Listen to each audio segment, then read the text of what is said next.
Dr. Arif Jamal came to the talk I did earlier, and we were talking about it's a class, right? So an hour, I'm going to try my best to keep my remarks down to about 45 minutes so that we can at least have a good 15 minutes for question and answers, because I think that would be beneficial. Sound good?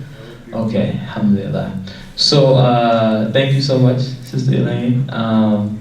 You know, Elaine has become my adopted auntie, and she's been super, super nice and helpful, and has really made my stay a great one. Everybody since I've been here in Pittsburgh and even in Indiana has been really great. I mean, Indiana's a little bit more rural, you know, so I feel a little bit more at home here in Pittsburgh, but they were nice there too, and everybody's been extremely nice here. I got to see my big brother Hamza Perez, who, you know, I have to say this, years ago when I was in high school, maybe my senior year of high school, or maybe the summer before my senior year, I started to investigate. This is part of the presentation, by the way. I'm not just starting with a random anecdote, right? I'm too young to get a pass on doing that, right? But yeah, maybe the summer before my senior year of high school, I got real interested in the history of Islam in West Africa.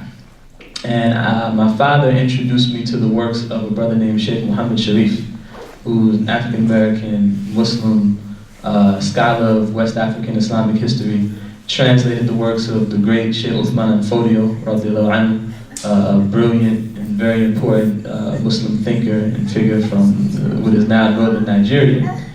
And you know, that sparked me on a journey where I began to investigate all of these Muslim thinkers. Didn't go as far back as the early history of Islam in Africa, but sort of in the colonial era. I was reading about people like Sheikh Umar Futi in what is now Senegal and Guinea. People like Muhammad Ahmed, the Mahdi of Sudan, Muhammad Abdullah Hassan, who I think that's the British or the Italians used to refer to as the Mad Mullah, you know, all of these important sub-Saharan African Muslim thinkers. And you know, that kind of sparked me to an undergrad. I ended up getting majoring in one hand on them. I ended up my brother with my little niece with one hand. That was impressive. But I ended up majoring in economics, but I took a second major in African and African American history. And as I began to learn more of this history of Islam in Africa and in America, what now academics would call the Atlantic world, right? Eventually I got a chance to meet Brother Hamza and some other brothers from the Jamaat of the Shehu. And you know, so to be in Pittsburgh finally to give this talk, my brother being in the audience, is special for me, you know. I hope one of the things that comes through in this talk, and this is something that Sister Elaine kind of mentioned, you know, I want to encourage folks who have a desire to really investigate the history of Islam in this part of the world for yourself, you know.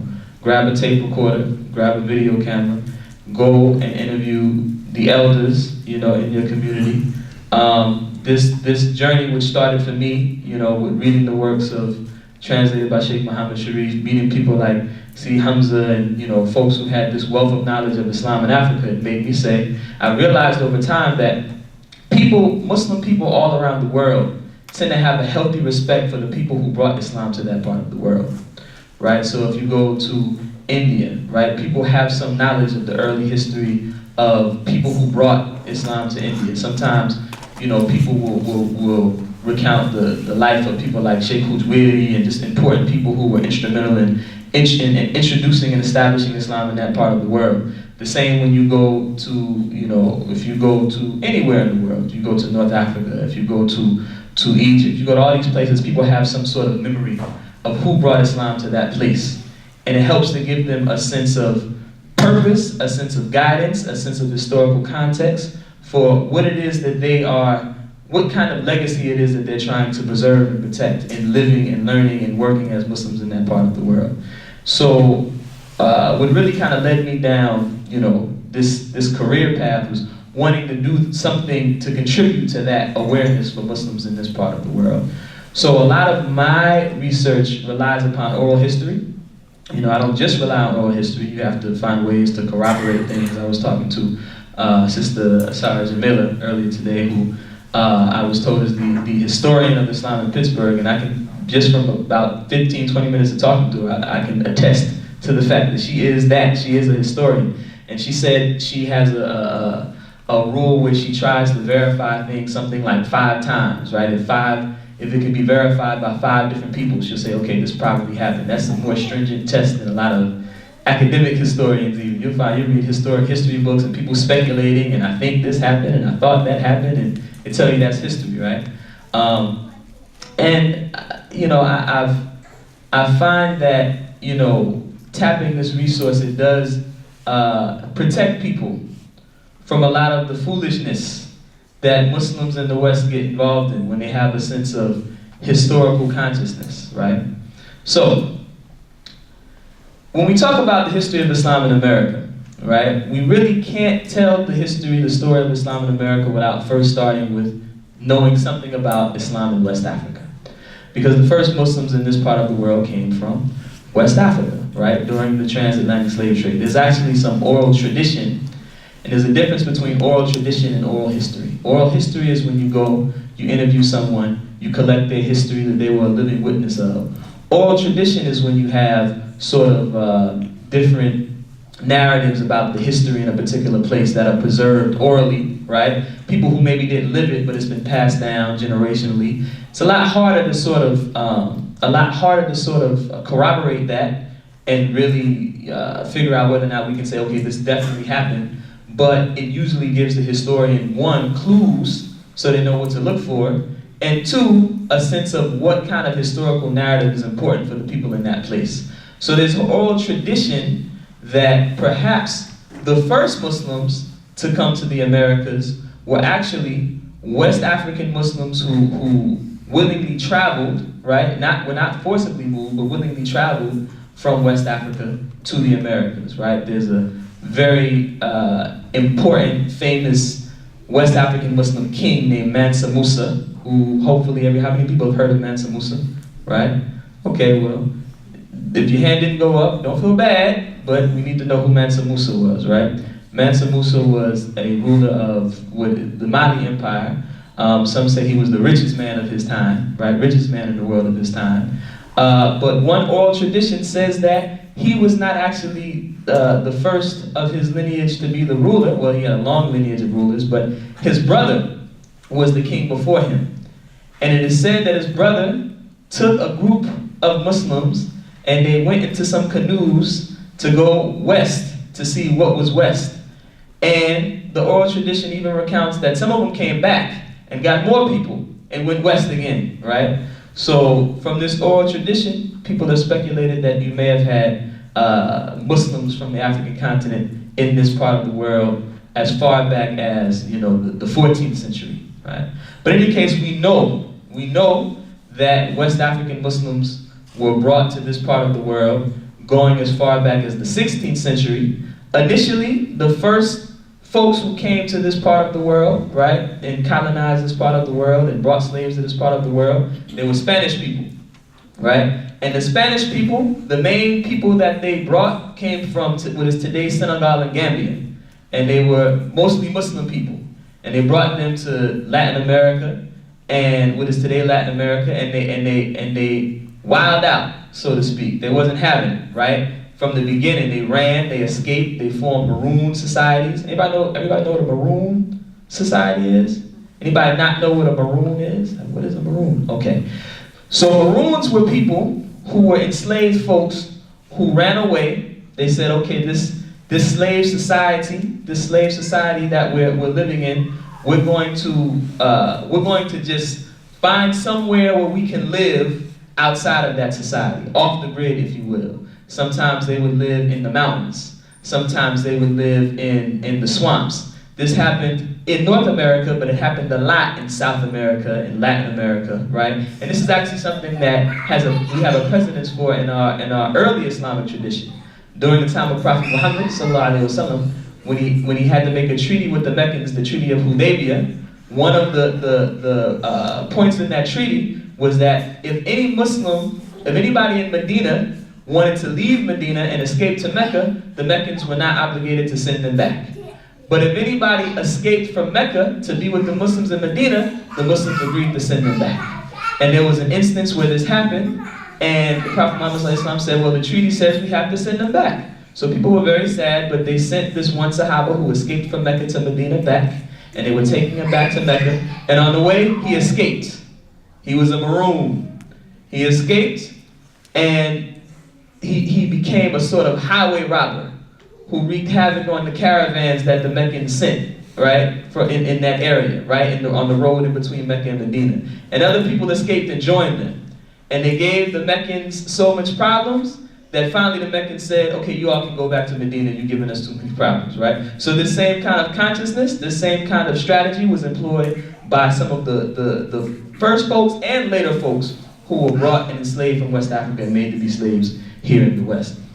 In any case, after a while, you find that the later British, right, when they began to enslave people from West and now Central Africa and bring them to the Americas, the Muslims had so much of a reputation of giving them problems and resisting slavery that they sought to find West African people who were not from majority Muslim areas. So this is when you find that the slave trade begins to go down further into the interior, into places like Congo, and to places like Benin, right? To places like Angola. What is today, Congo is a very old name, but Congo, Angola, Benin, places like this. And some of these folks actually had already been Christian, right? Some of them had already been Christian, so they had relationships with the British. And then some of them were forcibly converted into Christianity.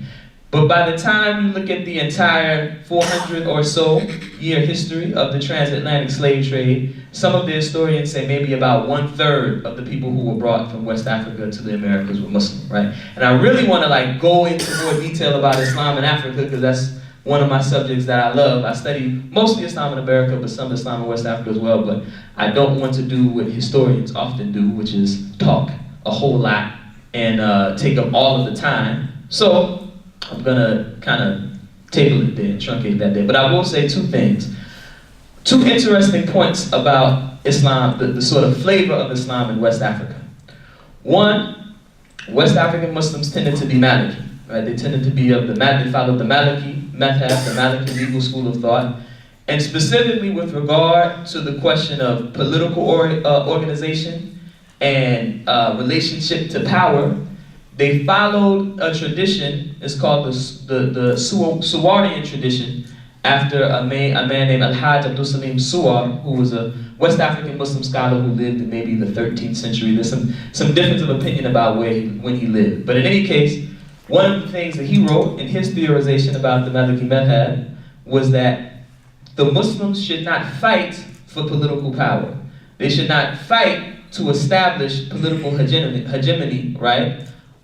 If they were a minority, but as long as they were given the freedom to be able to practice their Islam, right? As long as they were able to practice their Islam freely and organize themselves and live without dealing with oppression and repression, they shouldn't fight. They shouldn't develop a sort of expansionist, right, kind of attitude for their community. Rather, they should try to bring benefit to the people, right? And you find this is sort of the tradition of how Islam spread in West Africa. The Muslims began to build schools, right? And they would build schools that both the Muslim and non-Muslim children could attend. Many of the predominant languages in West Africa, they were first written in Arabic script, right? Because before that, many of them, they were oral languages. And these West African Muslim clerics who were skilled in the Arabic language began to write these oral languages in Arabic script. They call this Ajami script.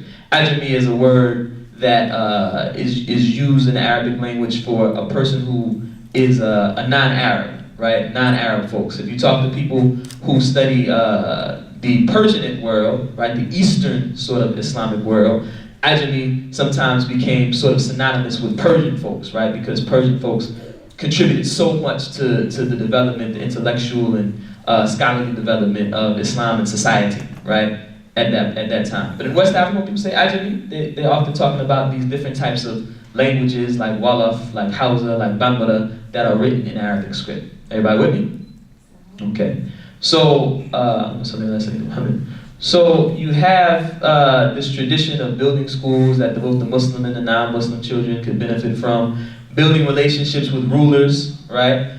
building their own sort of trade networks, right? And then using the wealth and power of those trade networks in a way in which to benefit society. That's long, trying not to go into too much detail. And because of this, non-Muslims often found Islam to be attractive. And even if they didn't become Muslim, right, communities surrounding the Muslims would often have a positive view of the Muslims. They didn't see the Muslims as any type of, as a problem. And these were not Muslims who came from somewhere else. These were indigenous West African Muslims who embraced the religion, and over time these clerical lineages developed very early on. So you have these what people now might call tribes, but it's not really the right term in this context. You have lineages of Muslim scholars, right? This person studied with this person, studied with this person, or married into the family, until you have a family lineage of maybe hundreds and hundreds of years associated with Islamic scholarship. That's really how Islam spread in West Africa. So I want you to put a mental note in that, right? This idea of bringing benefit to the community as a way of spreading Islam. The second thing is the Muslims in West Africa overwhelmingly tended to be thoroughly engaged, like the Muslims in most of the world at that time, with the tasawwuf tradition, right? Tasawwuf. Everybody heard the term tasawwuf before? So often in the American context, you'll hear people use the word Sufi. You heard this word Sufi before? Right? Sufi, what's a Sufi? Anybody want to define Sufi? Mystic. A mystic, right? That's often the sort of shorthand term that people use to define Sufi, like Muslim mysticism, right? Sufi, tasawwuf, actually is an Arabic word that there's a whole lot of different explanations of what the word means, but the one that I find to be the most compelling is that it comes from the word safa, which means like purity, right? So the science of purification of the heart. Maybe you've heard that term, tazkiyat an-nafs. All of these other terms kind of have the same meaning, right? So this Sufi tradition is a tradition within Islam that focuses on spiritual cultivation. And at the time in West Africa, especially, but also in most of the Muslim world, it wasn't seen as like a sect. Sometimes now you hear people talk about Sufis as like a different sect or something like that. But it wasn't that, it was sort of one element within the broader Islamic tradition. You got the people who focus on Quran, the people who focus on theology, the people who focus on hadith, which are orally transmitted traditions of the Prophet Muhammad sallallahu alaihi wasallam, and you got the people who focus on spirituality and building good character, right? All of this is kind of a gross oversimplification, but hopefully it's useful for the time we have, right? So, and you'll find that folks who focus on tasawwuf often also engage in certain sciences like understanding the sort of, like numerological equivalence of Arabic letters, right? And being able to use the Quran for healing. Different things like this were very common among like West African Muslims, right? Very orthodox, grounded. These weren't people who were seen as being like strange or anything like that. Unfortunately, in our current times, we've kind of gotten away from some of these sciences. They've kind of become lost. So they sometimes carry with them a stigma, but they certainly did in West Africa. So this is the context, right, that a lot of the West African Muslims who were enslaved came from. And some of them came from societies where Islam was dominant. Some of them came from societies where Muslims were a minority religious community, right?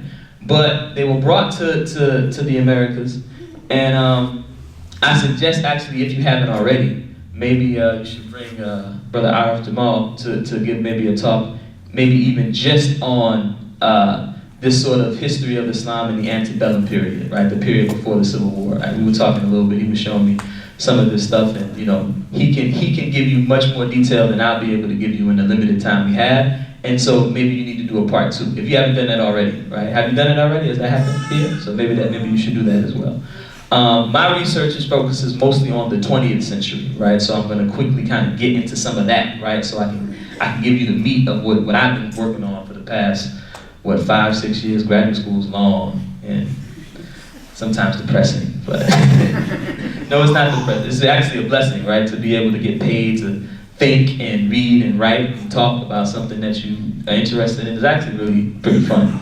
But people in graduate school will tell you that it's not, so that you'll think that we're, really like, strong people who do this hard work, and you should feel sorry for us. You shouldn't feel sorry. It's pretty great. But in any case, so when you begin to look at how Islam manifests itself in the era of slavery, you have a whole literature of West African Muslims who held on to their Islam and practiced their Islam in the Americas, right?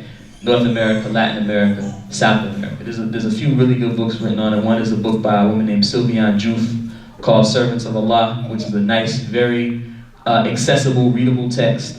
Another one is a book by a brother up in New York, NYU, named Michael Gomez, who's a professor up there, wrote a book called Black Crescent. The first half of the book, he talks about Islam in the Caribbean. You have a whole host of figures, like in Jamaica, you have Muhammad Kaba Sunubu, right? One of the enslaved or descendants of enslaved, well actually I think he was born in West Africa, if I'm not mistaken, and enslaved and held on to his Islam, left some writings that were able to now mine.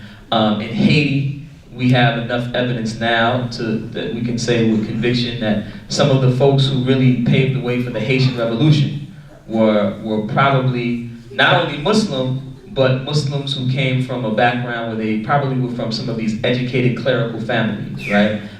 You have a man named Makanda, Francois Makanda, who really was sort of a forerunner to the Haitian Revolution. They tell a story where Makanda, who was also one of these maroon figures, right?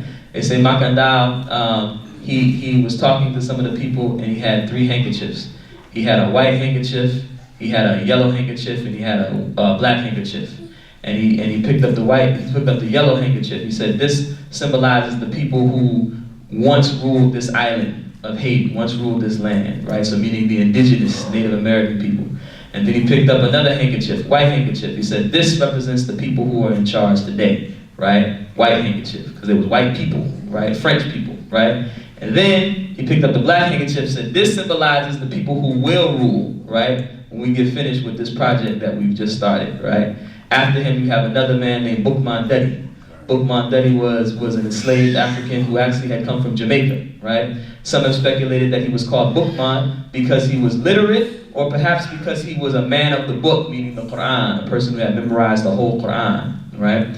And he's killed in the year 1791, I believe, 1791, same year of the beginning of the Haitian Revolution, right? Which lasts from 1791 to 1804.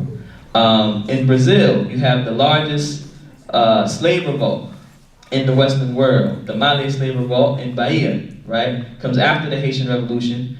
It started by folks who are aware of the Haitian Revolution scares everybody, right? The Haitian Revolution has the whole Western world shook, right? There's even some writings now. There's a woman named Susan Buck Morse who wrote a book called Hegel in Haiti. She also wrote an article called Hegel in Haiti, so if you don't have time to read the book, you can start with the article. And she actually talks about how even important French thinkers and philosophers were actually being influenced by watching the Haitian Revolution, right? It was actually impacting their own theorization of what of freedom meant, and things like that. In any case, Haitian Revolution had everybody shook, right? So you begin to have more and more slave rebellions all throughout the Americas, especially in places like South America and in the Caribbean where you had majority black populations. And Muslims were very much involved in this kind of activity. So in Bahia, it appears that the slave revolt was actually launched in large part by West African Muslims, Yoruba West African Muslims, who had been taken from northern Nigeria, where they saw this man that I mentioned in the beginning of the presentation, Sheikh Uthman Fodio, established an Islamic polity in what is now northern Nigeria, right? And there's even writings that suggest that they saw themselves as a sort of extension of, or their movement as an extension of what was happening in northern, or what happened in northern Nigeria.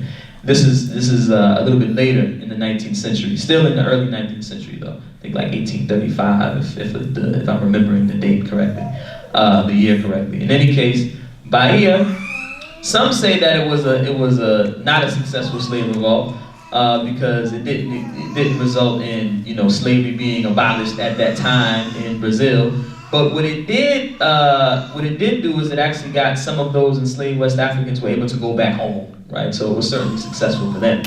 And when you look at these different slave revolts that were happening, and even in the Americas, when you look at people who study something called material culture, so people who actually look at actual physical artifacts from history, right?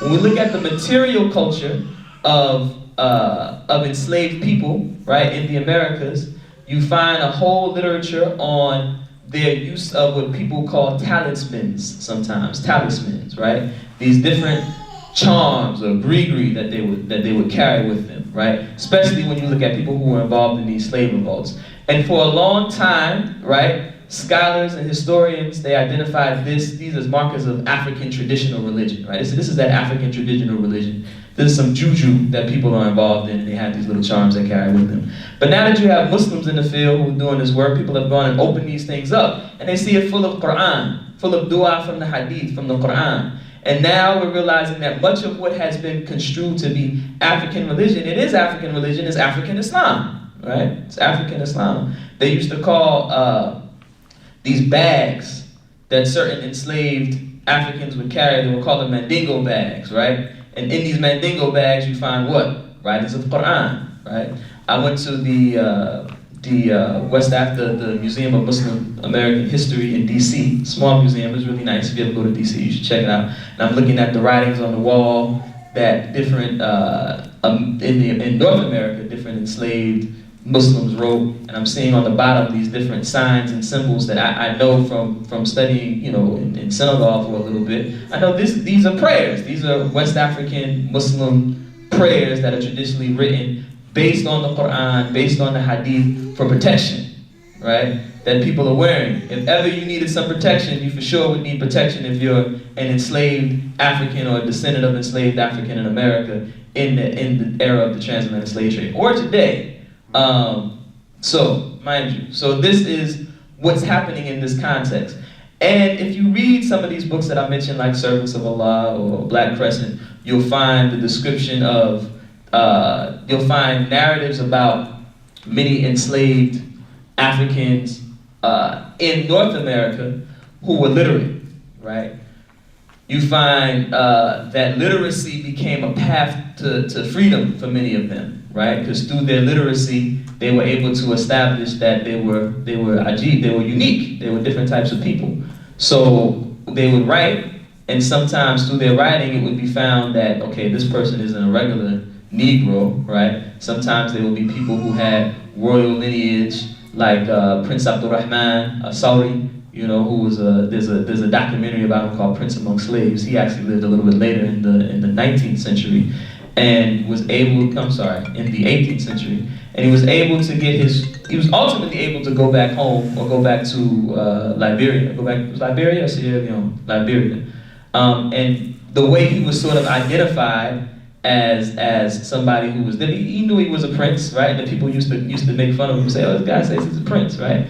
But ultimately, through his literacy and through encountering a white man, a doctor who had come who had met him and his father when he was in West Africa, in Futa Jalon, right? And what is today Guinea, before he was sold into slavery. This man met him and said, no, y'all been making fun of him, but he really is a prince, right? Look, he can write, you know. You have a lot of cases like this. You have the case of Omar bin Said, who lived in like the North Carolina area. You have the case of, there's so many that, again, that's a presentation in and of itself, right? And I'm trying to hurry up and get to the 20th century, so. But you have a lot of cases like this. And this became, you know, sometimes there would even be a process of, in case of Omar bin Said, he engaged in a kind of ecumenicalism, right? Where he clearly had become very knowledgeable about Christianity as well. And he was able to use his literacy and his knowledge of Islam and his knowledge of Christianity to help secure his freedom, right? You have cases where Muslims would be asked to write out things like the Lord's Prayer. And now you look at it and read it and you see his Fatiha, you know? This is the kind of stuff that was happening. Now, I'm resisting the temptation to go into like more and more detail because I want to hurry up and get to the 20th century so we can have time to have a discussion, right? But some of the historians have said that even though we have all of these accounts of enslaved African Muslims going as far back as the 16th century, a whole lot of them in the 18th and 19th century, right? So in the 17 and 1800s, we got a whole lot of these narratives, right? And then all of a sudden, maybe around 1870, who's a Caribbean, well, I'm sorry, in the late 19th century, right? When does Blyden live? I'm tripping, late 19th century, right? Yeah, who lives in the late 19th century, who travels to West Africa, learns about Islam. He's a Christian missionary. He actually is a Christian missionary involved in the Moravian church, which there's some interesting stuff about the Moravian church, where maybe this is one of those spaces where people are holding on to aspects of Islam. We're not sure, but in any case, he's often referred to as sort of the father of Pan-Africanism, right?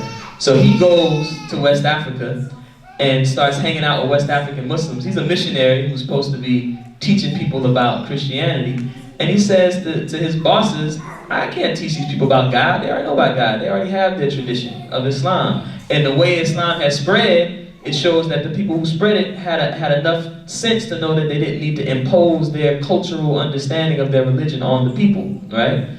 Some people think maybe Blyden might have become Muslim in secret. Some people say, well, he didn't become Muslim, but he certainly dug what Islam in West Africa looked like, so to speak.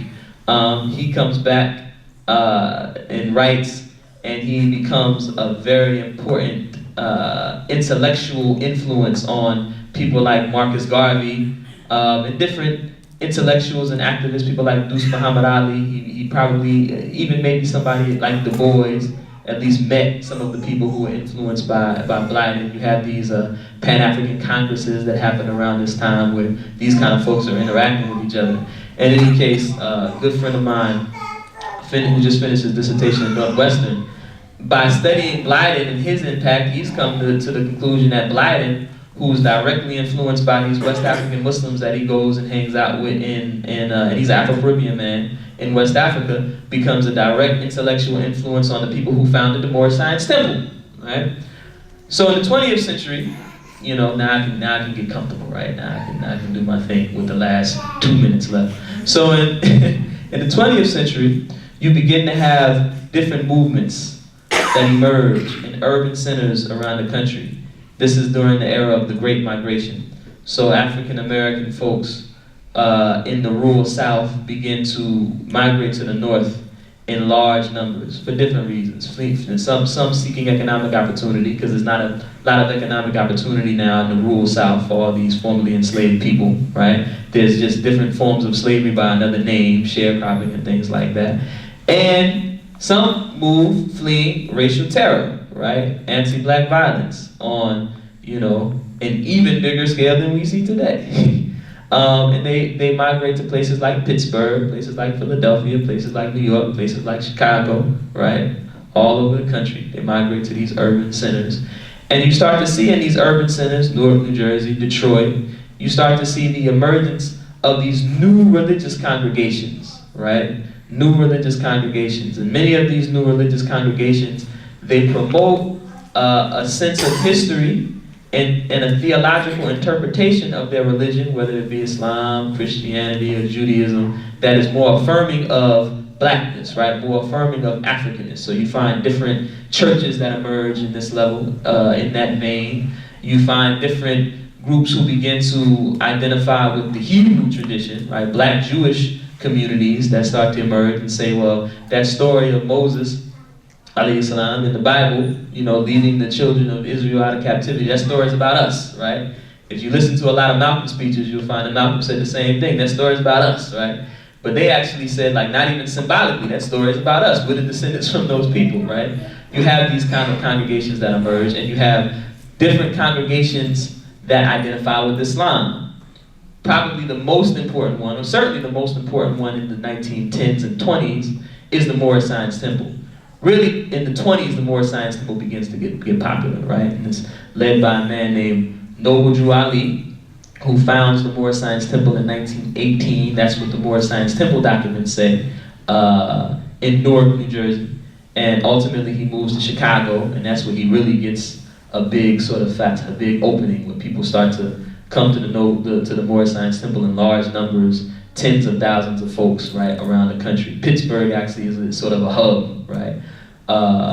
So folks in the Moorish Science Temple, you know, they promote a narrative, right, that says that the reason why African American folks are catching so much hell is because they don't know who they are historically, right? They have a low sense of self-worth and self-esteem because they don't know that they're actually descended from the Moors, right? Who are the Moors?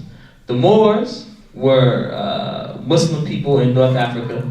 Ethnically, it's a very sort of, Moor is kind of an ambiguous term, right? So you have, because race doesn't exist in this part at this time in the world the way it does now. So we can't say the Moors was black folk, the Moors was Arab folk, the Moors was white folk. The Moors were Muslims who lived in North Africa, and also one of the big Moorish dynasties was based further south in what is today Senegal and Mauritania, right, in that part of the world. Muslims from North and West Africa who ruled Spain for like almost 800 years, right? This time the Iberian Peninsula, which we call Spain, was called Andalusia, right? And Moor is, you know, an English term. The people call themselves Amazigh, right? But Moor became the term used in English, right? In Western languages. So, and in England as well. So, Noble Ali crafts this historical narrative based on some truth. If you look at a book that came out around this time in 1913, right, by W.B. Du Bois, called The Negro. Everybody heard of W.B. Du Bois? Right? So W.B. Du Bois wrote a little-known book called The Negro. He wrote a book called The Philadelphia Negro that everybody knows. And if you're a student, if you ever took an African-American history class, you probably had to read, what's the book they make everybody read? Souls of Black Folk, right? But he wrote a book in 1913 that nobody reads called The Negro. And if you open up The Negro, it's basically an academic treatise justifying the notion that, you know, Black Americans are really this sort of racially, ethnically, culturally, religiously complicated group that's kind of more Asiatic, right? That's really sort of an amalgamation of ethnic strains and cultural and religious influences from the Middle East, from North Africa, from all these places, right? It's this idea of the Asiatic black man that Elijah Muhammad made popular, right? You see a sort of more polished academic packaging in that argument by somebody who's as prominent and as respected and decorated a scholar as W.B. Du Bois in 1912, or 1913 rather, excuse me. So, this is what the Moorish Science Temple promotes, right? That if you embrace your Moorish identity, you can be free. Practically speaking, what the Moorish Science Temple does is they engage in a kind of political economic, they engage in strategies to build political economic power, right?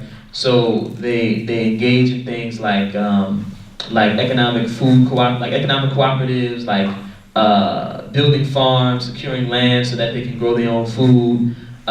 They cultivate businesses. Probably the one that becomes most prominent in urban spaces around the country involves crafting health products, right? Health products, whether it be natural medicine products that you can drink, things like that, right? So this is the Moorish Science Temple.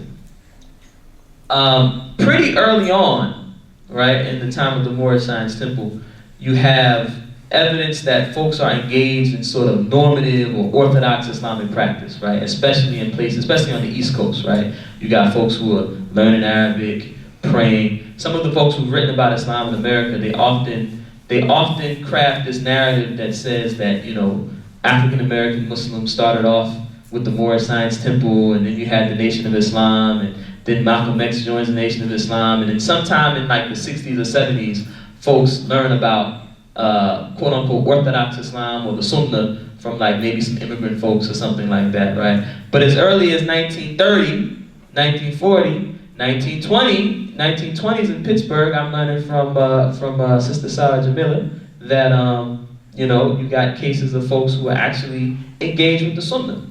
You have a man named Sadi Majid from Sudan who seems to have been in communication with a man named Dus Muhammad Ali, who was a one-time mentor and collaborator with Marcus Garvey. Everybody know who Marcus Garvey was? It was like, who's Marcus Garvey, right?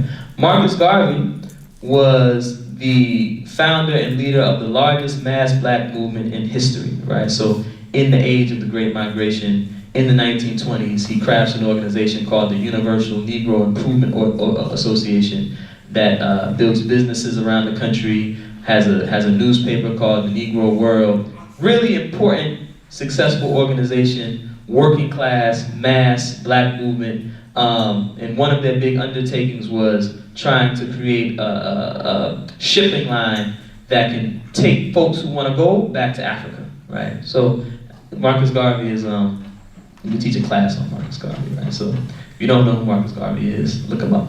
And that's not to disparage folks, right? When I say things like look people up, I'm not saying, why don't you know who this is? I didn't know who these people were from anything I learned in school, right? So, it's just we don't have time to get the class on Marcus Garvey, right? But, hopefully that's enough that we can move on. So, and a lot of the early accounts that we have of African Americans practicing Islam come from folks who were involved in the Marcus Garvey movement, right? So that's interesting enough. In fact, Marcus Garvey hosts a conference in the 1920s. He hosts a conference to determine whether or not the UNIA should adopt Islam as its official religion, right? There's enough Muslim activity that he says maybe we should just make Islam the official religion of the movement.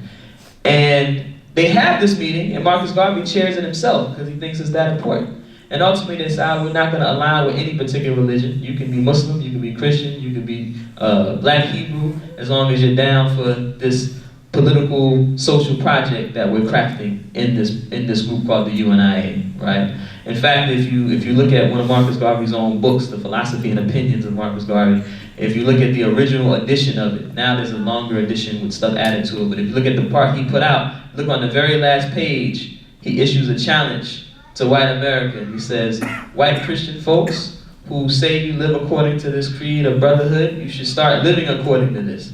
I'm paraphrasing. He says, because if you don't live according to it, we may go and embrace Allah, the God of Africa. And that's like, period, how he ends this 200-300 page book, right? If you don't act right, we're going to all become Muslim, right? This is Marcus Garvey. So this is sort of the context at the time, right? In 1930, you have a leader in the Moorish Science Temple who actually Noble Drew Ali sends to Detroit, right? His name is Lomax Bey. He goes to Detroit, he encounters a community, at this time predominantly Turkish, we think, right? But probably founded by Deuce Muhammad Ali when he was in Detroit working with Marcus Garvey and doing labor organizing and things like that, right? And he encounters this group of Sunni Muslims, and he's like, I dig this. And he basically says to his followers in that faction of the Moorish Science Temple, which is one of the most successful in the country, he says, we don't gotta follow Noble Drew Ali anymore. We got our own community. We can organize ourselves, and we can pool our money together, and we can practice our religion the way we think is best, right? Shortly thereafter, folks all around the country are saying that, right? And you begin to have these schisms throughout the Moorish Science Temple, which lets us know that this narrative that everybody in the Moorish Science Temple had a very specific view of what religion should look like doesn't really make any sense, right? Because why would people be fighting over it? Actually, the Moorish Science Temple then descends into all of these violent schisms, and ultimately Noble Drew Ali himself, ends up being assassinated, being murdered. But this man named Lomax Bey didn't stick around for all of that, right? When all that started happening in 1930, he leaves. He goes to Turkey, and in Turkey, he changes his name to first Muhammad Ali Bey, and ultimately he begins to be known as Professor Muhammad Ezzeldin, right? He goes to Turkey, and in Turkey he tries to get the Turkish government to allocate some land for African American Muslim folks who want to relocate, right? And Turkey's in the middle of their secularization process under the helm of Muhammad Ataturk, and they're like, nah, that's not gonna happen here. You think you must be confused. Maybe you should go to Egypt. So he goes to Egypt, and there he spends about 6 years spending time with Muslim scholars connected to Al-Azhar University. Actually, his trip is sponsored by a group called the Young Men's Muslim Association, patterned off of the Young Men's Christian Association that sponsor him and some other folks from different places who are learning Islam. And after about 6 years, he comes back to America and becomes a sort of mentor to all of these African American Muslim folks in the 30s, some who are a part of the Ahmadiyya movement, right, which is very active at the time. The Ahmadiyya movement, man, it's another class. Ahmadiyya movement, very oversimplified version of their history, a group that emerges from the subcontinent during the era of British imperialism, and basically founded by a man named Mirza Ghulam Ahmed, who says that he is a prophet, right, or a messenger after Muhammad sallallahu alaihi wasallam, but is teaching Islam. And there's different branches. Some people interpret his words as metaphorical, saying that he was still Muslim. He just was talking in that way, right? And some say no, he meant it, right? There's different branches, a whole nother conversation. But in the 1920s, 30s, 40s, 50s in America, these Ahmadiyya Muslims were some of the most visible folks who were promoting Islam, teaching Islam, praying 5 times a day, establishing Islam in North America, particularly in urban centers around North America, right? Do a lot of missionary work within the Marcus Garvey movement. They sponsor a translation of the Quran by a man named Maulana Muhammad Ali, right? Which when I interview folks during my oral history, African-American Sunni Muslims, African-American Muslims in the nation, they all say that was the best translation of the Quran. Now, I remember a brother, a friend of ours, when I was doing my undergrad in Durham, North Carolina, became Muslim. And an elder brother gave him that translation, said, this is a nice, clear translation, I think it's good for you. And he goes into a masjid, and the folks, one of the people in the masjid sees that Quran, says, give me that, where'd you get that? You don't need to read this, take this translation of the Noble Quran, sponsored, written by Dr. Muhammad Muslim Khan from University of Medina, right? Said, you need to read this one, right? So we had to go and demand the brother's Quran back. But in any case, Muslims across the board from that era will tell you it's a good translation. Why was it a good translation? Because it was written for people in this part of the world, as opposed to other translations that were really written maybe for a British audience, or maybe for a more affluent audience, or maybe specifically for people who were coming from a deep Christian background. Whereas this one was really written with, perhaps maybe African Americans in mind, right? Certainly that's what Ahmadiyya sort of ended up targeting, right, in the U.S. So this is the context, right? In 1936, you have this man, Professor Muhammad Azzuddin, who becomes sort of a mentor to African American Muslim leaders in all these different communities: Ahmadiyya folks, Moorish Science Temple folks, Black Sunni folks, right? And my research, like I said, is actually mostly on New York. That's what my dissertation is on. Hopefully, this will be my last year in this PhD program, writing a dissertation. Make dua for your brother. Right? So in New York, one of the young, actually Afro-Caribbean, so in my literature I just call everybody Black American, right? Because these are Black folk some from the Caribbean, some from the US, right? Who identify as Muslim, who are part of this Black experience, right? So for me, I use the term Black American because it's a little bit more, I find it to be a little bit more sort of porous and inclusive than African American. But that's just me, right? So when you write your histories, you don't have to use that word if you don't like it. In fact, some of the people I write about will probably take offense and say, I'm not Black, I'm Moorish, right? Or I'm something other than Black, right? But I use the word Black American. So one really important Black Muslim leader from the Caribbean in New York City was a man named Sheikh Dawood Ahmed Faisal, right? He founds the, some say first, some say second, but certainly the oldest still existing mosque in New York City, right? African-American Sunni Muslim. People have theorized that maybe at one time he was in the Moorish Science Temple, or maybe he was Ahmadiyya, but there's no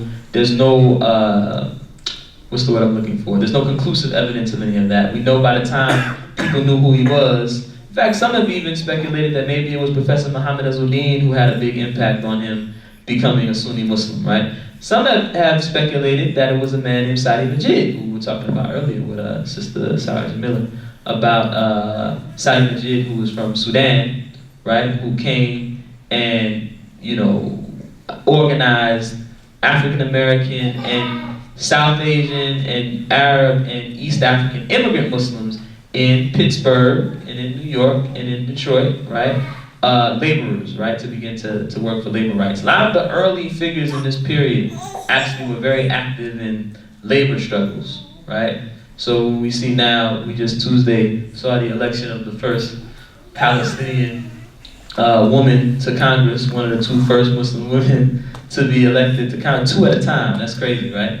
Ilhan Omar and Rashida Tlaib. Rashida Tlaib, member of the Democratic Socialist Party of America. We have a long tradition of Muslim activism around labor in this country, right? That she is maybe perhaps the latest manifestation of, right? So I thought that was pretty cool. But in any case, you have Sheikh Dawood influenced by these folks before him, establishing this mosque in New York City. And this becomes sort of like the springboard for many other Muslim communities in New York City, right? In Harlem, in Brooklyn, right? He also becomes a sort of center of gravity for this large community of Muslim jazz musicians that begins to coalesce in Brooklyn, right?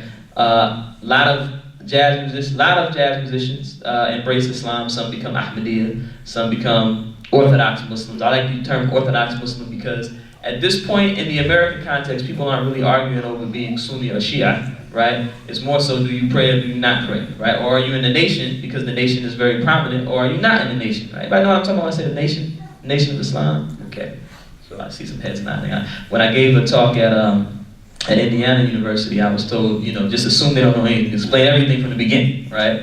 But I see some nodding, so I don't have to do all of that here, alhamdulillah, because we don't have time anymore. But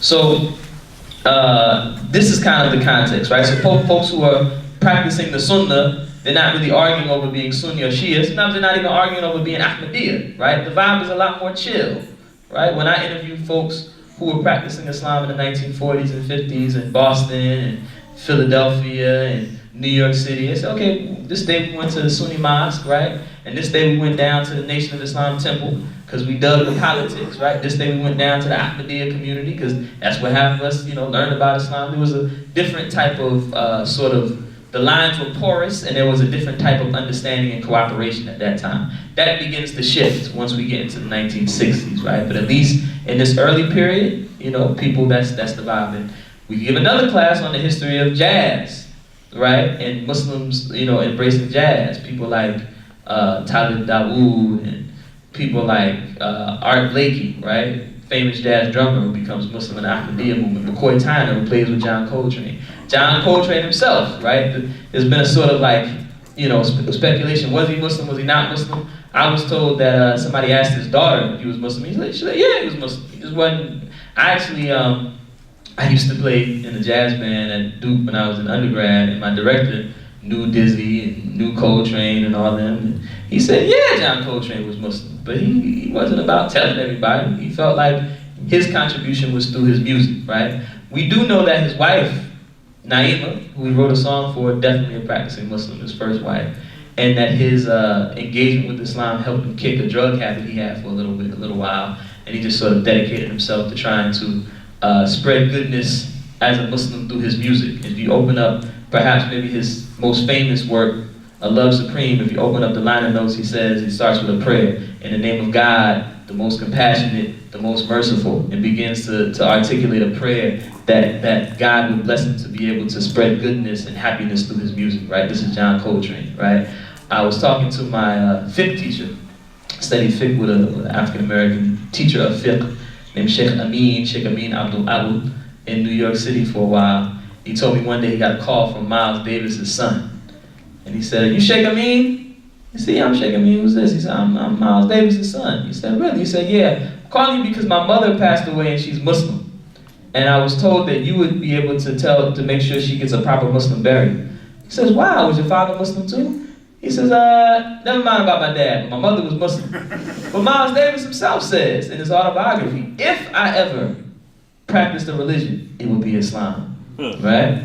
This is how strong the cultural influence of Islam was in the jazz era, right? Among jazz musicians, you had a man named Ahmed Abdul Malik, who Robin Kelly writes about. Robin Kelly is an amazing African-American historian, University of California, LA, UCLA. Nobody says University of California, LA, UCLA, right? And he has a book called Africa Speaks, America Answers. It's talking about sort of African cultural nationalism and how several different artists, African-American artists in the I think they're all in the 1960s and 70s, begin to engage with Pan-Africanism culturally, right? And he has a whole chapter on a man named Ahmed Abdul Malik who played in the 40s and the 50s. He played with Thelonious Monk. And Ahmed Abdul Malik said he was from Sudan. So all the jazz critics who wrote about him presumed, oh, he's Sudanese, named Ahmed Abdul Malik, right?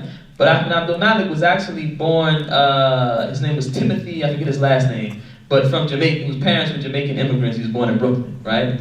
Robert Kelly is a good enough historian that he doesn't do what some historians have done and say, well, this guy must just be lying and making stuff up, right? You got these African-American folks that, you know, are claiming to be Sudanese and Arab and Moorish, and they're just lying, right? But when you investigate, okay, this man living in the 1950s before Sudan was a country, he's an African-American Muslim who says, I'm Sudanese. What does Sudan mean? Balada Sudan, the land of the blacks, land of the black folk in sub-Saharan Africa. When you read about the history of Senegal, Gambia, the places African-American people, ancestors were taken from, we call that Balada Sudan, the Western Sudan. So he's like, well, my history doesn't start in America. I'm Sudanese, right? And I don't have to tell you why I'm saying I'm Sudanese. I'm just going to tell you I'm Sudanese, and maybe you'll let me eat at this restaurant that you don't let regular Negroes eat at, right? This is another part of this phenomenon. Dizzy Gillespie writes about this in his autobiography, To Be or Not to Buy. To Be or Not to Buy. How he actually contemplated becoming Muslim. And he actually says he believed Prophet Muhammad ﷺ to be a prophet, right? But he says that he took issue with the fact that so many of his colleagues were becoming Muslim and using their Islamic identity to sort of subvert segregation in the South. So they would go down in the South and they would, like, he tells a story, he doesn't mention the name, but I think I know who it is, but I won't mention the name either. Another jazz musician who goes into a restaurant and they say, we don't serve Negroes here. And he says, oh, I don't blame you. But I ain't no regular Negro. I don't look at my name. I'm an Arab, right? So they serve him at the lunch counter, And Dizzy Gillespie says, okay, I don't like that, So that maybe deters him from being Muslim, right? He actually becomes Baha'i, right? I asked my same non-Muslim jazz musician once, what do you think about Dizzy? He said, Dizzy was Muslim too. He just said he was Baha'i so that people wouldn't give him a hard time about being Muslim. He said he was Baha'i publicly, so that anecdote I found interesting, right? Certainly he himself says that he believed Muhammad ﷺ was a prophet, which is consistent with Baha'i belief too, But in any case, so this is sort of the jazz scene. So Ahmed Abdul Malik, he says he's Sudanese, right? Robin Kelly says, okay, I think he must have been Ahmadiyya because so many jazz musicians were Ahmadiyya. But when I interviewed these African-American Sunni Muslims who were active in Brooklyn, they said, oh yeah, that's my best friend. He was Sunni like me. He used to pray at Sheikh Dawood's mosque, right? So you have these stories of these African-American Muslims who were part of the jazz scene all throughout the country, but especially in Brooklyn and Harlem. At least that's what I study, right, in New York City. By the 1960s, the sort of flavor of African-American Islam starts to change. A lot of things are happening more broadly in the African-American community. Folks are becoming more militant in their struggles for, rights and their struggles against, racial terrorism and repression. In 1962, you have some young people who used to attend the mosque that Sheikh Dawood founded, right? And they get together and they say, you know what? We're down with the theology that Sheikh Dawood is teaching us, but he's getting old, he's an elder, he's from a different time, right? And we're looking at what people like the Nation of Islam are doing, right? And we're looking at, this sort of national movement of black activism. We want to do something like that as Muslims, right? So they found an organization. One of the three was a man named Yahya Abdul Karim, who ultimately became the leader of this community, Sheikh Yahya Abdul Karim. It's called the Dar al-Islam movement. The Dar al-Islam movement. Dar al-Islam, y'all know what Dar al-Islam means? Who knows what does Dar al-Islam mean? Land of peace, right? Or land of Islam, right? I wasn't trying to put you on the spot, but I really don't like just talking at people, right? I like to have an exchange, but we'll use this format for today, inshallah. But Dar al-Islam, the abode of Islam, comes from this older Islamic legal demarcation of the world into two categories. Places where people can practice their Islam in peace, Dar al-Islam, and places where people who practice Islam are under attack and persecuted, Dar al-Harb, right, the land of war. Another gross oversimplification, but that's what we gotta do, man. So they embrace this sort of alternative geography, right? Where they say, well, that's our home over there, Dar al-Islam. We're a projection of that, even though we're here in America, right? It's not a majority Muslim country. And they established this movement, which ultimately becomes the largest network of African American Sunni mosques in the country, what Islam looked like, right, at the time. Malcolm really, came and revolutionized the Nation of Islam's program of what we might call dawah, right? Because prior to this, both the Nation of Islam and many, but not all, African American Sunni masajid, they're really trying to build like localized communities, right? Malcolm comes and says, nope, we need to build a national movement, take this thing out into the street, right? He comes to New York City in 1954. By 1962, some of the young African American Sunni Muslims are saying, we want to do that too, right? And we got the Sunnah, right? So we got it really bad, right? So this becomes sort of the inspiration for the Darul Islam movement, right? Which makes all these gains. And both the Nation, the Darul Islam movement, in Cleveland, and I don't know as much about Cleveland, but Dr. Arif Jamal has been enlightened me to some stuff about that history. People like Hajj Wali Akram, who kind of occupies a similar space in Cleveland as Sheikh Dawood does in New York, as this sort of OG. You know the term OG? I think that's made it into popular name. Nah, they might not know what OG means. This sort of like pioneering, right, figure in the history of Islam in Cleveland, right, who really serves as sort of like the inspiration and sort of guiding figure for the nascent Muslim community in Cleveland at the time, right? You don't like that I said OG? You give me the side eye? Huh? It's cool? I'm sorry. So essentially, I'm gonna say what's something I gotta say. Muhammad, as the Darul Islam movement builds, right? Like the Nation, like groups like Hajj Wali Akram's in Cleveland, they develop things like newspapers, right? They develop businesses that can employ people in their community. They organize people to be able to maintain the security of their community, right? The Nation of Islam, you have the FOI, the Fruit of Islam, right? In the Darul Islam movement, you have Ra'd, right, which is an Arabic word that means thunder.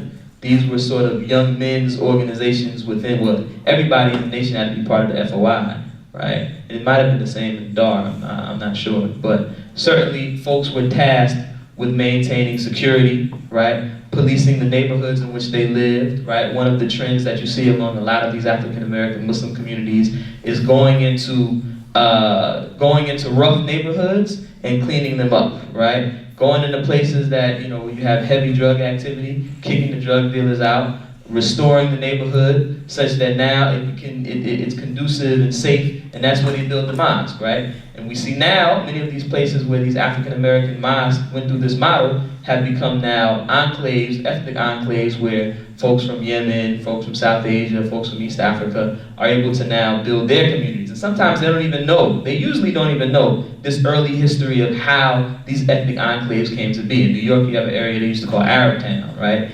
And they have a mosque named Masjid Dawood. And a brother I interviewed, he said he asked a young Yemeni brother in the masjid, who do you think Dawood was that the masjid is founded after?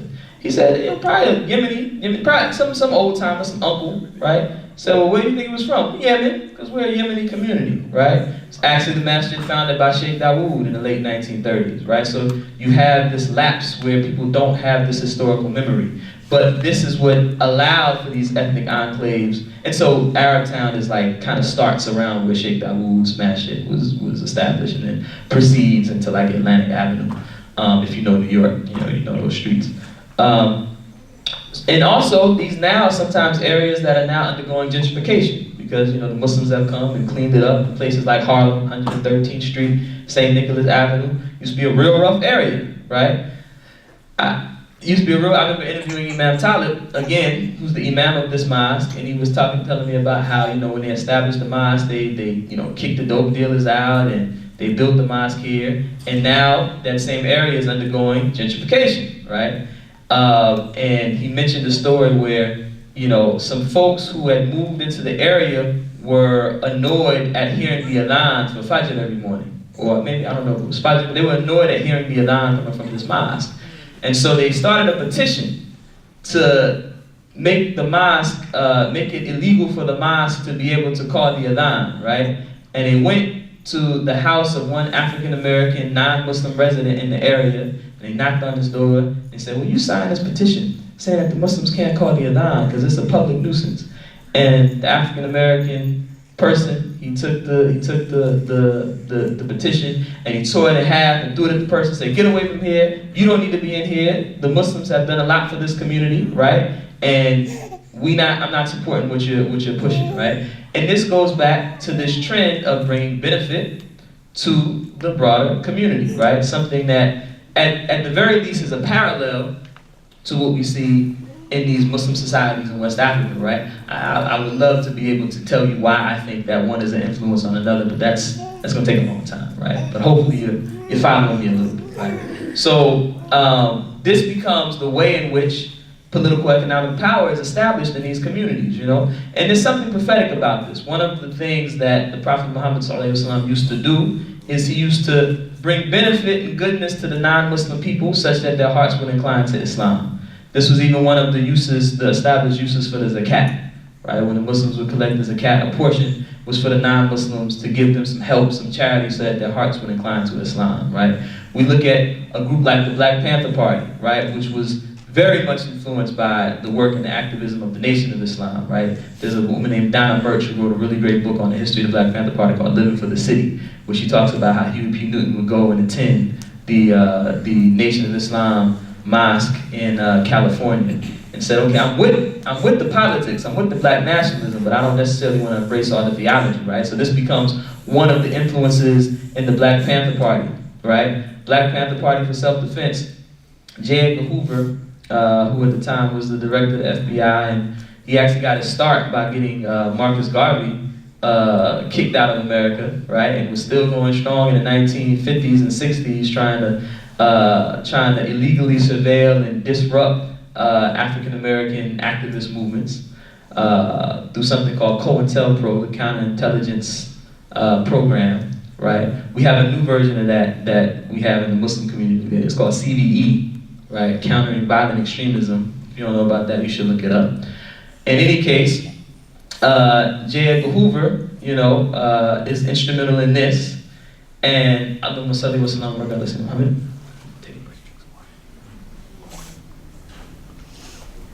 Right, so he says, okay, yeah, we're gonna end it. He says the Black Panther Party represents the #1 threat to the internal security of the United States of America in the late 1960s, 1969, right? And he says that they represent this threat not because they advocate armed self-defense of African American communities and defense of African American communities against police brutality, which is something that the Nation of Islam and the Daughter of Islam movement also embrace, such that they actually come into violent contact in some cases with local law enforcement in issues of police brutality, right? But that's not why J. Edgar Hoover says that the Black Panther Party poses a threat to America, the #1 threat to America's internal security. He says it's because of the free breakfast program, right? Because every morning, people from the Black Panther Party get up, serve breakfast to folks in underserved communities, right? Which may be the only good meal they get in that day. And that's making the hearts of the people inclined to the Black Panther Party. The same way all of this activism and political organization and building beneficial social institutions by Muslims in these urban spaces in America makes people's hearts inclined to Islam, right? This is this is part of the secret, the barakah that Allah put in bringing benefit to your broader community, right? This becomes the way in which Islam spreads in these communities, right? So I want to get ready to wrap up because I've been told we got 10 minutes and I want to take the last maybe 7 minutes at least to you know, open the floor for some questions and answers. But maybe that's a good place to stop because that's really kind of in giving this sort of snapshot, introduction, highlights, greatest hits of some of this up into like mid to late 20th century history of Islam in America, really just kind of like demonstrate that a part of the strategy for establishing Islam in this country that these African American Muslims took was creating these communities and creating these institutions that would benefit the broader community, right? 1965, we see the passing of the Immigration Act of 1965, which allows for unprecedented numbers of immigrants from Africa, Asia, the Middle East, including many majority Muslim countries in those regions, to migrate to America. The folks who come tend to be professional folks skilled folks, right? So by the mid-1970s, you see the sort of structure or the makeup of the Muslim community in America starts to look a little different. You now have large groups of immigrant folks who are coming from a different kind of background, so they have a different set of priorities, a different agenda, as opposed to some of the working class folks who came in the 20s and 30s, who sort of, in the era of segregation, were forced to build community with African American folks. Now you see this new wave, new kinds of communities, new mosques, new organizations, new institutions with a different agenda, right? Also in 1975, you have the passing of Elijah Muhammad, right? And Imam Wardi Muhammad, rahmatullahi alayhi, his son, he then becomes the leader of the Nation of Islam, and within 6 months actually transitions it into an Orthodox Muslim community, and in many ways depoliticizes it, right? Says, okay, some of that radicalism, we're gonna have to shed. And he's been criticized for it, both from within and without the community, right? I personally think that part of the reason he does that is because he kind of sees the writing on the wall. This is the mid-1970s. We look just a few years later, you begin to see the OPEC crisis, and after that you begin to see the war in the Persian Gulf, and there's a crackdown on Muslims, right? As well as a crackdown on radical activism, as well as a crackdown on black radical activism, or just black activism in general, where folks are policed and surveilled on a much more brutal scale, right? In that context, Imam Muhammad is able to establish some kind of protection for his community, right? I personally think, as a historian who's talked to some folks who knew Imam Muhammad, this might have been part of the reason why he starts to sort of de-radicalize the rhetoric of the Nation of Islam as he transitions it into a Sunni Muslim community. Just my opinion, right? And lastly, like I started to touch on, you start to see that this strain of African American Sunni Islam that really goes back to these early communities in places like Pittsburgh and Philadelphia and New York, right? That doesn't ever go through the Nation of Islam. Malcolm X sort of reconnects to that genealogy when he leaves the Nation of Islam in 1964, right? So after 1965, when Malcolm X has written his autobiography and he's embraced Sunni Islam and he's assassinated, you see communities like those associated with the Dar start to explode. People read the autobiography, now I want to be Muslim, where am I going to go? I'm going to go to my local African-American mosque, probably affiliated with a group like the Dar al-Islam movement, or like the community in Cleveland, right? First Mosque of Cleveland, these kinds of Sunni Muslim institutions. So these institutions begin to groom radical black Muslim activists, right? In the East Coast, you have a militant wing of the Black Panther Party called the Black Liberation Army.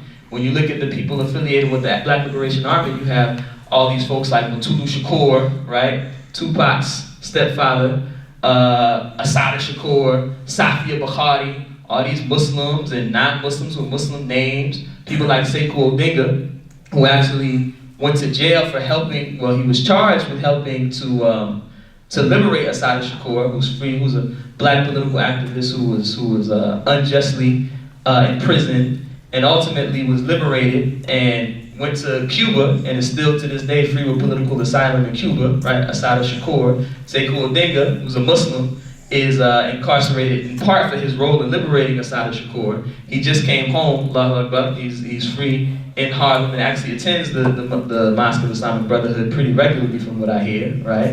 And he says, I'm happy and proud to be associated with the liberation of Assata Shakur, right?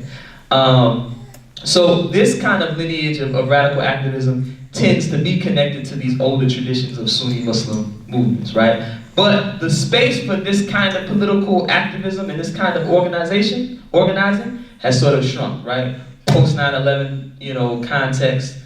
Can you imagine now to see, African American Muslim folks, like folks in the Dar al-Islam who wore fatigues and throws and turbans and marched through the streets to try to secure their communities? Can you imagine that happening now, right? In 2018, in our current political context, right? In the Trump era, right? So now, what I hope that this kind of talk does is hopefully sort of spark people to begin to look into this history, to mine it, to find what are the sort of tools from this older history that we can use to apply today, right? So I'll end on that note. And hopefully we can open the floor for maybe at least 1 or 2 questions. Do you need this? Let's see. Assalamu alaikum, Mr. Rasul. I got a question that's it kind of like, it's kind of been on my mind ever since I watched the documentary Lost and Found. Have you seen that documentary? Parts of it, yeah.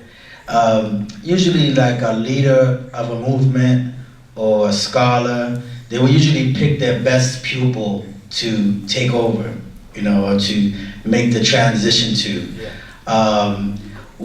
Based on your research and the elders you've spoken to, why do you think that Elijah Muhammad was very aware that Imam Wafdi Muhammad, he kicked him out of his house, I believe one time, kicked him out of the nation because Imam Wafdi Muhammad, rahimahullah, like challenged the views and stuff like that of the nation. Why would you think that then Elijah Muhammad would go and appoint him as the leader of the nation, right, knowing that he completely disagreed with his father? Right. May I use this one so you can keep the microphone out there? Alhamdulillah, excellent question. You know, that's my man, like I said, who inspired me to take this journey decades ago, right?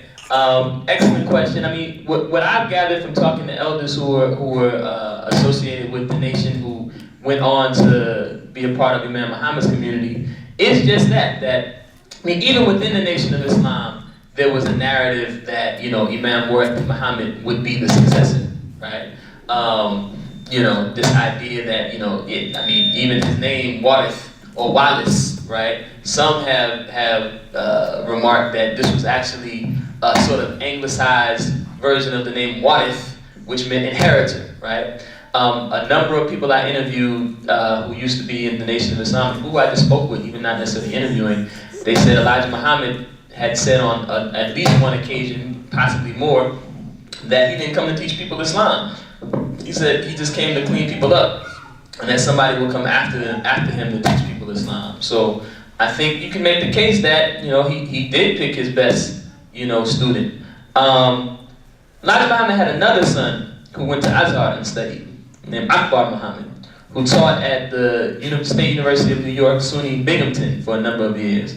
And Akbar Muhammad, when he came back from Azhar in the 1950s, had already, you know, didn't have any patience for the aspects of his father's teachings that he felt like were at odds with Orthodox Islam.